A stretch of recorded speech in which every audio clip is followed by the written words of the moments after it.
This is going to be the first video in my series where I discuss different firearms and kind of critique them in a generalized format.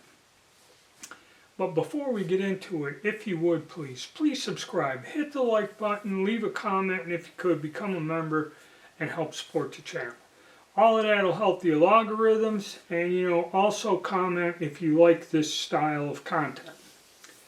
Now, what I intend to do is cover a specific firearm, and these two I'm starting off with because the two of these guns actually have an awful lot in common, and I'll explain that in a minute. But I'm going to talk about the rifle and a lot of questions. People go, hey, what's your gun for the shit hits the fan scenario, or if you were prepping, or home defense, what do you use for home defense? And rifles, I will cover that, home defense, general purpose shooting, and things like that. Also, and so what I'm going to do is critique these on these different categories. There's 1, 2, 3, 4, 10 categories. Like parts, reliability, ammo price and availability, which there are some great guns out there that are a bargain, but when you're paying $1, $1.50 a round to shoot the thing, then it's not, okay? And also if they're collector's items, used for general purpose shooting, home defense, and also I have another category other than shit hits the fan category, militia use, and that's going to be more of, instead of bugging out and going into survival mode and society collapses and you're on your own, I use the word militia to, like, say you had a natural disaster like we had here in the western part of my state a couple years ago. I mean, it was apocalyptic. When them floods came, many people died. It wiped out whole towns and that, and people were trapped, stuck there with no roads, no way to get in, no power, no medical, no help, okay? And this is where, no matter what you think, I know all these people prepping and stockpiling this and cover your own ass type of shit, but this is different. This is something that just hits a bunch of people, and now you got a bunch of people stranded, and with these depraved looters and other opportunists showing up, you need to take literally the survivors, and law enforcement and that was overwhelmed, so it became up to the townspeople to set up like roadblocks and security watches and things like that.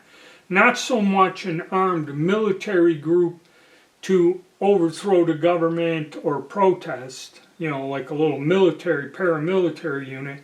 Just in a natural disaster, okay, neighbors and people get together to band together. So that's whenever I say, militia, that's what I mean, okay? Not so much a paramilitary. It's like, there is no law enforcement, there is no power, there is no calling for help.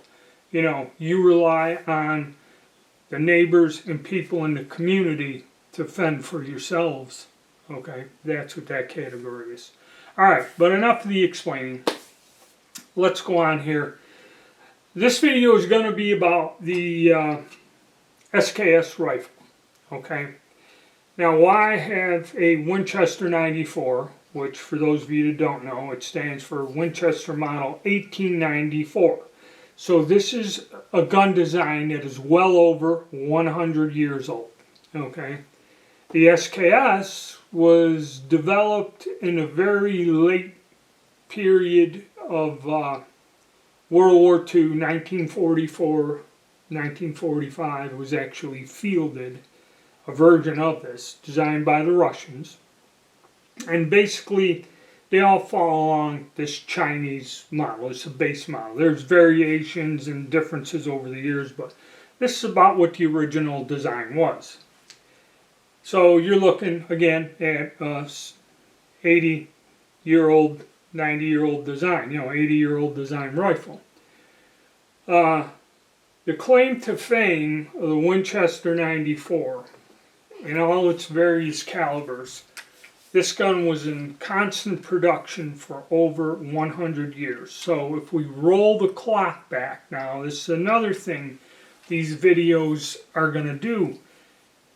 I'm going to have to go and give you a historic perspective of these guns, because these two firearms from 1980 to say 2005 to 2026, the context of the value of these guns, how they're looked at, how rare they were, rare they become, has changed dramatically in that period, over that period of time. Okay, Winchester 94 was in production nearly 100 years, 90 some years. Very popular gun, basic rugged gun. I owned one, I bought one in 1986, brand new, a new angle eject model, and I think I paid $310 retail for it. Oh, I'm sorry, 310 units. I don't want to get the video pulled. And just for general purpose hunting, no frills weapon with iron sights. Okay, the angle eject head was drilled and tapped for scope mounts, because that's how things were changing. This one here was made 1976, and I picked it up used.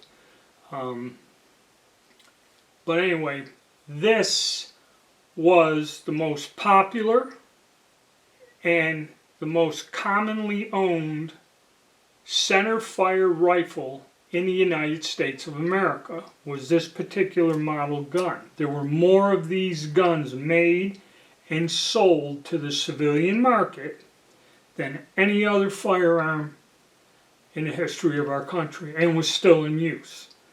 In other words, just a high number of these guns were made. They were popular, they were rugged, people liked them. It was the #1 center fire rifle in the United States of America in 1980. Alright? That was its claim to fame. The SKS and any communist block-made weapon was rare. I had one, a Vietnam bringback, had a bullet hole in the stock and all this, and it, must have been laying in the jungle forever, because it was in horrible shape. Okay, they were rare.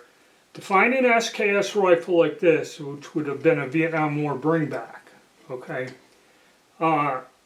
they were extremely rare. And I only seen one at a gun show when I was in high school. A guy was walking in with it, and everybody's rushing how much you want for it. He said, it's not for sale.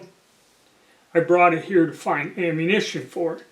And the 7.62 by 39 cartridge, okay, if you wanted it back in 1979, 1980, you had to go to a gun shop, and they would have to special order it, and it would be from Norma, okay.